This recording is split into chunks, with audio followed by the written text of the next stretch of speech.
Chapter 1: The Farmer Who Became a Doctor. This is a story about a farmer who wanted to be a doctor. A farmer was on his way to the market when he met a doctor. "Stop, my good man. I shall buy all your grass. State your price."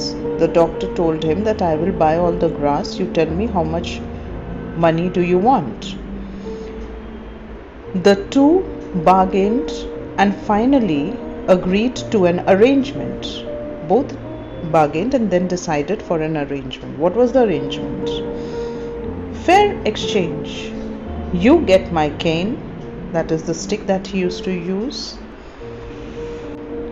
hat, cloak, and a thick book on medicine. I get all the grass. So the doctor gave all these things to the farmer.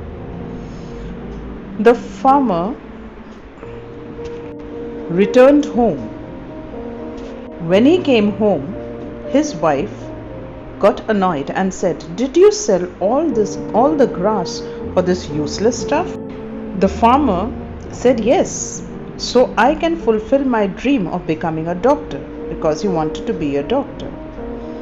The next day, what happened? Don't I look like a doctor now? He wore the cloak of the doctor, the hat, the cane, and was holding the doctor's book, the medicine book in his hand, and he asked his wife the question. The wife said, "No one will know you are a doctor until you put up a sign outside." So, on the advice of his wife, the farmer put a signboard outside the house. But being a simpleton, that is a simple person or an uneducated person, he didn't know that he had made a big mistake. On the signboard he wrote, "Here lives the greatest detective in the world." Instead of writing doctor, he wrote detective. Now see how my fortune changes, he says to himself. At that time, the king's messenger happens to pass that way. The messenger reached to the palace and informed the king about the sign that he had seen and read. The king says, "Ask him." The king tells his messenger to ask the farmer, "Ask him to find my horses. I'll pay him handsomely." Paying handsomely means paying a big price.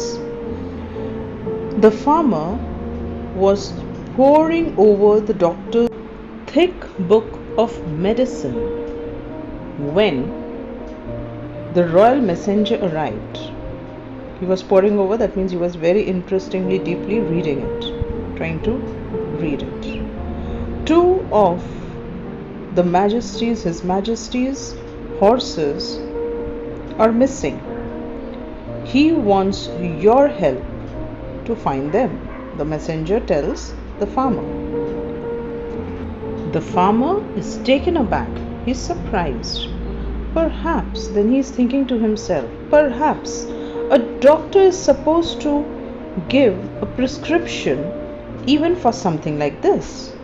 That means recommend medicine for something like this when something is missing or someone is missing. Catching a glimpse of the prescription paper inside one of the pages of the book, he took it out. "Follow the prescription and all will be well." He took out a prescription from the book inside it and gave it to the messenger and told him to follow it. So after getting the prescription, the messenger was surprised but followed the prescription. He was surprised to see the prescription, the tablets given to him for what reason, but he followed it. I don't understand how taking this tablet will help me find the horse, he thought to himself. And he takes the tablet. All of a sudden, what happens? After taking the tablet, my head feels like it's going to split. I can't go on. I must rest. When he took the tablet, his head started to pain terribly, and he thought to himself that he will not be able to go on further and he needs to rest. He stops at the nearest house. I am the royal messenger. Please allow me to rest here on the porch for a while. He knocks at a house which was close by, and he tells the lady who comes out from there, tells her that he's the royal messenger, and he asks her to let him rest at the porch. Porch is the open area in front of with the covered area in front of the house. So he asks her to let her rest there. So he starts resting. After a few minutes, suddenly he hears the sound of the horses. The horse neighs again. It's the king's horse. The messenger suddenly realizes. And sure enough, there in the neighbor's stable, he saw the two missing horses. So then he says to himself, thinking that the farmer, who is actually now the detective for him, was a great detective. And he says to himself, what a great detective. He knew exactly how to help me find them. I will inform the king about him right away, he says to himself. Soon the thief was caught. The horses were brought back to the royal stable, and the farmer was rewarded well. The king has sent you this bag of coins for finding the horse and the thief. The farmer was very happy to receive it. The following day, there was a mayhem in the palace. That means a lot of confusion in the palace. The princess is inconsolable. She has lost her diamond ring. Go and bring the detective here. The king tells the messenger. The royal messenger was sent to the farmer. He tells the farmer, the princess's has been stolen. The king wants you to find it.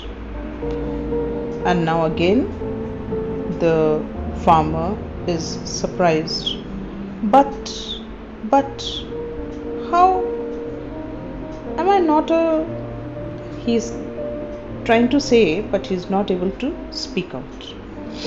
The messenger delivered the royal invitation. Please come.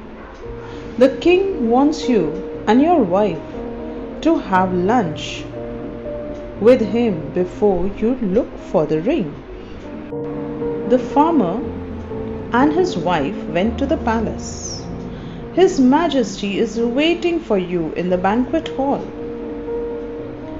The farmer's wife saying to her husband, I've heard that they serve almost 100 dishes at the banquet.